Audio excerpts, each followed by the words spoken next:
Bonjour à vous. Alors, je n'ai pas trop l'habitude, à vrai dire, de faire des lives comme ça sur Facebook. Je suis plutôt une adepte des lives privés.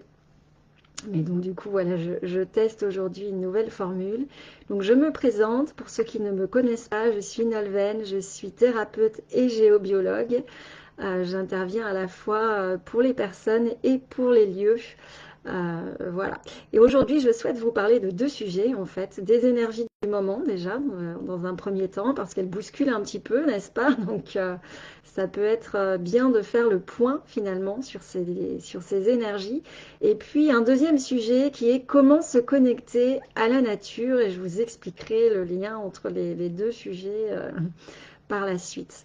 Alors, je vais commencer avec les énergies du moment.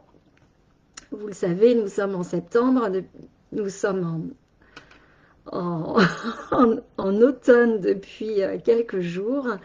Et dans les énergies, nous sommes passés dans les énergies d'automne depuis déjà quelques semaines en réalité, puisque dès le début du mois de septembre, eh bien, nous avons pu constater que nous tombions dans ces énergies d'automne. Nous tombons parce que, pour ma part, ça m'a semblé un peu brutal en fait. C'est comme si les énergies d'été avaient été très très hautes et puis tout d'un coup, nous sommes retombés dans quelque chose de plus dense avec ces énergies automnales, avec ce mois de septembre. Alors en effet, en septembre, moi j'ai vraiment ce sentiment, cette sensation que nous sommes redescendus là dans le dur, dans le dense de la matière, avec différentes problématiques ou différentes choses en fait qui viennent nous gratter à nouveau. Donc, pour faire un petit peu le point sur ce qui se passe, parce que c'est complètement normal en fait, ces fluctuations comme ça énergétiques, dans les cycles saisonniers, au printemps et à l'été, nous avons des énergies qui sont plutôt montantes et nous allons vers l'extérieur, vers des énergies qui sont solaires aussi.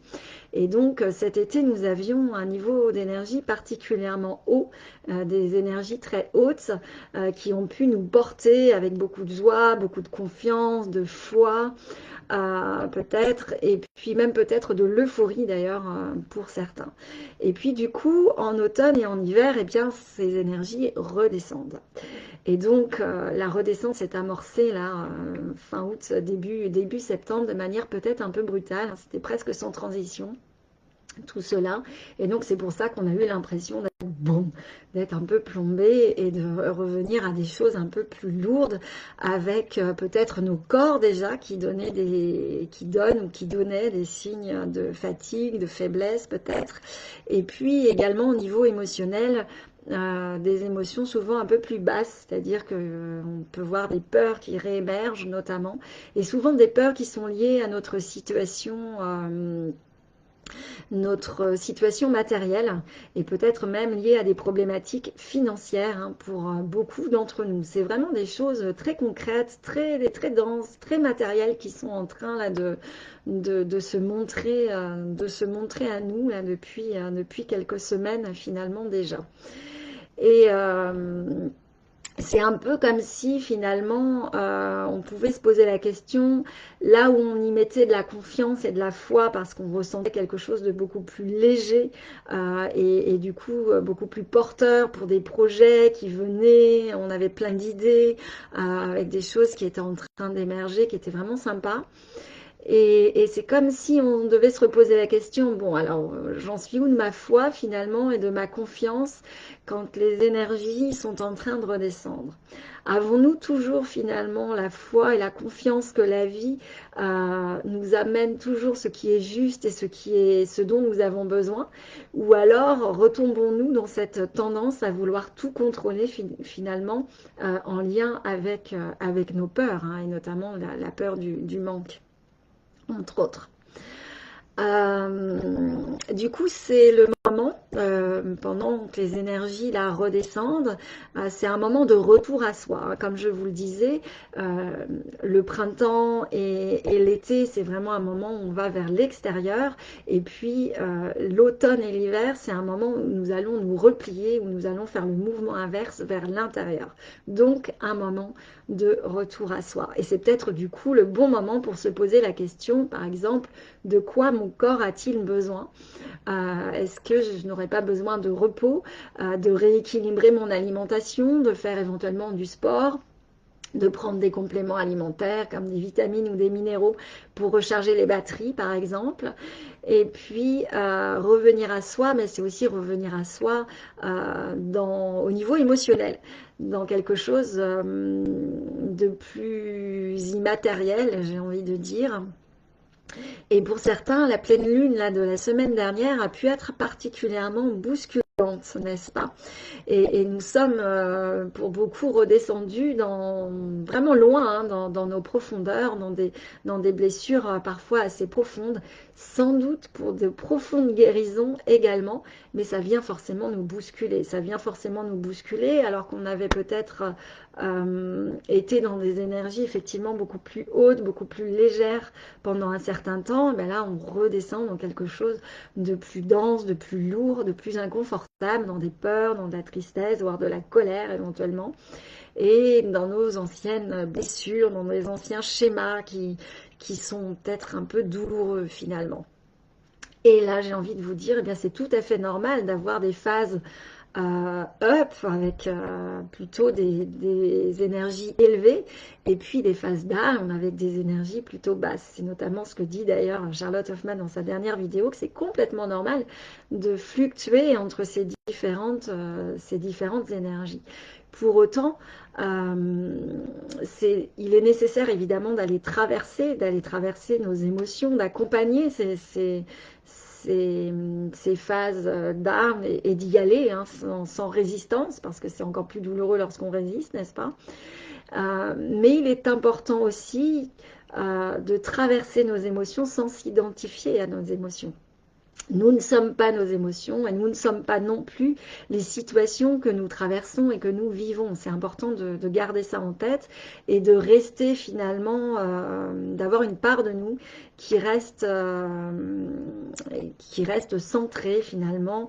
C'est-à-dire que lorsqu'on a traversé ces différentes émotions, ces différentes phases d'instabilité, ces tempêtes intérieures, eh bien il est important de pouvoir se recentrer, de revenir en son centre, dans notre cœur, et de se relié aussi à tout ce qui nous fait vibrer, à tout ce qui nous fait du bien, et notamment aux projets qu'on a pu laisser émerger ces dernières semaines, ces derniers mois finalement.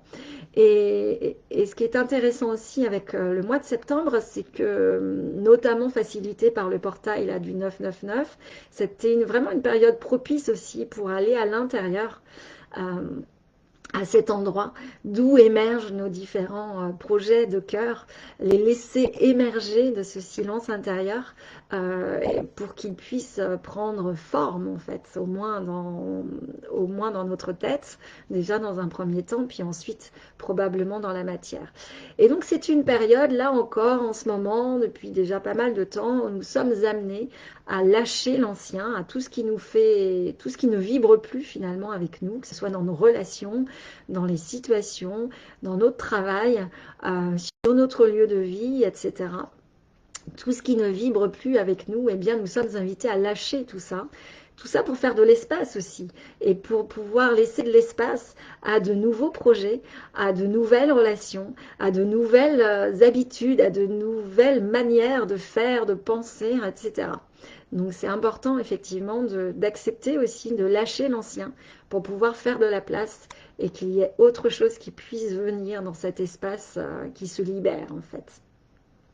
Et là, évidemment, la question qui se pose finalement en ce moment, c'est bien les projets de cœur là, qui nous tiennent véritablement à cœur, et que nous avons pu apercevoir, et même percevoir, et peut-être même sentir véritablement dans notre corps, et dans nos énergies, lorsque les énergies étaient vraiment au plus haut cet été, et puis les semaines qui ont suivi, est-ce que nous sommes prêts finalement à les faire émerger aussi et à les laisser s'incarner dans la matière, quitte à devoir traverser certaines difficultés matérielles pour pouvoir les incarner, pour pouvoir les matérialiser, les mettre véritablement dans la matière? C'est peut-être la question qui se pose aussi pour vous en ce moment. Et donc, ce mouvement vers l'intérieur, eh bien, quand nous sommes dans la nature, nous sommes effectivement invités à nous recentrer finalement sur nous-mêmes, sur l'instant présent et sur nos sensations à l'intérieur de nous. Donc, c'est cette transition que je vais faire parce que j'ai l'élan aujourd'hui, effectivement, de vous donner quelques clés pour savoir comment se connecter à la nature. Samedi, je vais avoir la chance de guider une journée découverte des monts subtils en forêt, non loin de chez moi, sur un lieu magnifique qui nous réserve de belles connexions. Et donc, évidemment, la question qui va se poser là aussi, c'est comment connectons-nous à la nature? Eh bien, la première clé, c'est la présence. La présence à soi, la présence en soi, la présence dans son corps et la présence aussi à ce qui se passe autour de nous. Et rien qu'à ça, c'est-à-dire être ici et maintenant et nulle part ailleurs. Et puis, la deuxième clé, c'est que tout se passe dans notre corps et qu'il est important d'être dans notre corps et non pas dans notre tête ou dans notre mental lorsqu'on veut se connecter à la nature et au monde subtil. Ça passe par notre corps, ça passe par nos sensations, par nos 5 sens, notamment la vue, l'ouïe, l'odorat, le goût, le toucher.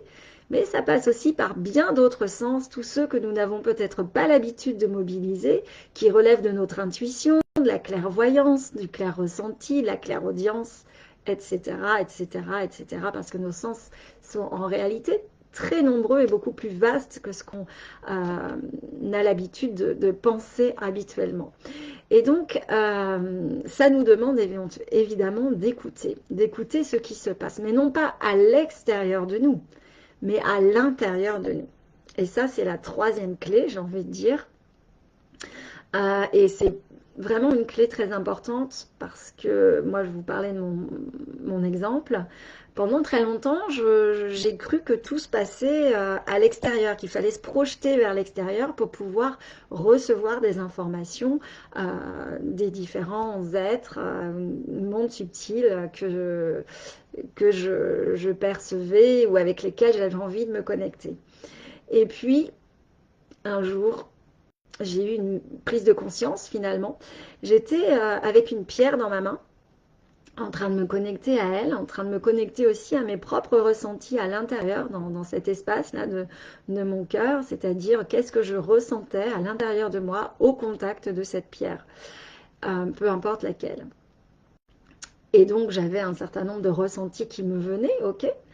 Et puis là, surprise, j'ai aussi reçu des images qui relevaient en fait de l'histoire de cette pierre qui est en train de me raconter son histoire, comment elle avait traversé des cours d'eau et puis d'autres choses. Je ne me souviens plus des détails, mais je me souviens surtout de cette prise de conscience que, ben oui, pour recevoir des informations et y compris d'ailleurs des visions, c'était en étant assise dans cet espace de mon cœur, à l'intérieur, que je pouvais le mieux recevoir ces informations.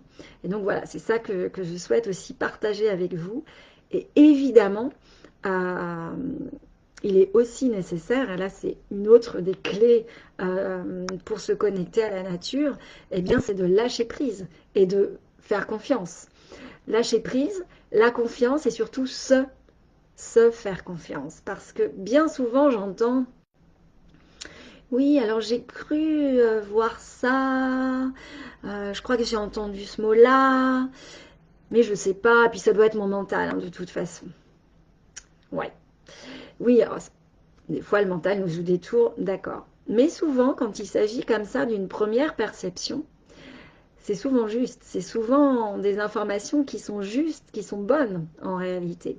On dit bien que la première impression est la bonne. Pourquoi? Ben, tout simplement parce que s'agissant de la première impression, le mental n'a pas encore eu le temps d'interférer. Et donc c'est notre corps qui nous dicte cette première impression. Et le corps ne ment jamais. Le corps ne ment pas. Donc, ces premières sensations sont souvent justes en réalité. Et il est important de pouvoir se faire confiance. Et de se faire confiance qu'on n'est pas en train d'imaginer des choses, mais que ce que l'on reçoit, ce que l'on perçoit, provient bien des mondes subtils. Hein, ça, c'est vraiment quelque chose, c'est important en fait de pouvoir lâcher les doutes et lâcher le mental, parce que finalement les doutes relèvent aussi du mental. C'est le mental qui ne veut pas lâcher lorsqu'on doute. Et en même temps, le doute permet aussi, c'est un véritable garde-fou vis-à-vis de toutes les histoires que l'ego peut se raconter parfois, mais c'est aussi ce qui empêche le mental de lâcher. Donc c'est important de lâcher les doutes en réalité, puis de les traverser, d'aller au-delà, dire ok, bon, ok, j'ai entendu, j'ai un doute dans la tête, mais je vais voir quand même s'il n'y a pas quelque chose d'autre derrière tout ça. C'est important. Et puis vraiment, les perceptions, ce sont des perceptions tout aussi subtiles que les mondes subtils auxquels nous sommes en train de nous connecter, n'est-ce pas? Donc ces perceptions, elles sont vraiment infimes, infimes. C'est tout petit. C'est peut-être un petit frisson, c'est peut-être un petit courant d'air, une sensation de chaleur, une sensation de froid, des picotements. Ça peut être une image qui nous traverse la tête ou un mot qui nous traverse la tête. C'est là qu'il est important de se faire confiance et puis d'être en capacité de capter en fait ces petits moments-là, ces petites perceptions aussi subtiles soient-elles. Voilà, donc c'est ça en fait, hein, se connecter à la réalité des mondes intangibles, insaisissables finalement. Et plus on expérimente, ça, c'est évidemment une autre des clés. Plus on expérimente, plus on fait des exercices de connexion et plus nous développons nos perceptions, notre intuition et surtout notre confiance. Confiance dans le fait que ce que l'on perçoit est juste. Et donc, je vous invite à aller dans la nature le plus souvent possible, à lâcher l'adulte en vous, là, celui qui doute, celui qui raisonne, et puis à ne devenir plus qu'un enfant, à faire Alice au pays des merveilles, par exemple, ce que j'aime beaucoup faire en ce qui me concerne. Et puis, je vous invite aussi à aller voir mon parcours en ligne qui s'appelle Se connecter à son guide intérieur, parce que dans ce parcours, pour développer justement l'intuition et la guidance au guide intérieur, j'utilise beaucoup d'exercices de connexion avec la nature et avec les éléments de la nature, parce que pour moi, c'est vraiment un des meilleurs moyens pour aller se connecter et développer son intuition de manière ludique et de manière interactive finalement, puisqu'on interagit avec des êtres de la nature qui sont à la fois visibles et puis pour d'autres complètement invisibles. Voilà ce que je souhaitais partager avec vous. Donc je ne sais pas si vous avez éventuellement des questions ou pas.